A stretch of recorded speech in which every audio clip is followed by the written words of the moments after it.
In 1791, late in John Wesley's life, almost at the end of it, he wrote a letter to William Wilberforce, the guy leading the anti-slavery movement in England. It was the most positive, beautiful letter. You can look it up on Google. It is powerful. So friends, while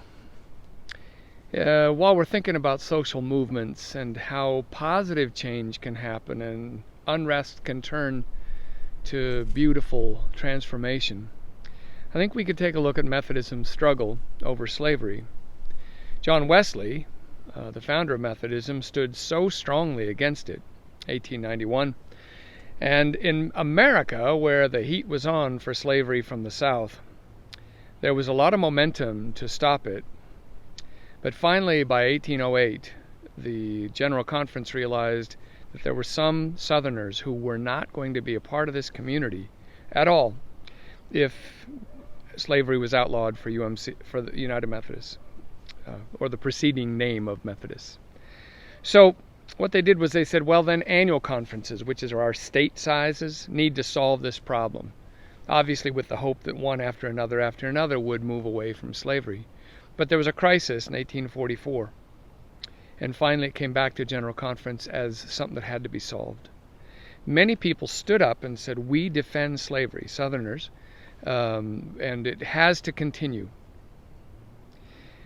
And so what that led to was Methodists felt so strong for the rights of people who had been dragged out of Africa to come and be slaves here, or their descendants, that they said they were willing to lose the community of Methodists to stand for what was right. And in 1844, the Methodist Church split into the Methodist Episcopal Church South and everybody else. Why? Because there are times when there is unrest, when you have to absolutely say, no, there's no other way. That occasionally means we take a stand for a Black Lives Matter or some other movement. And people say, how could you? And the only answer we can come up with is, how could we not? No matter the cost.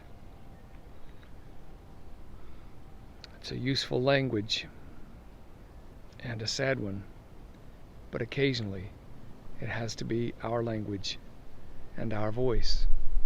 God bless you, friends. You are love first.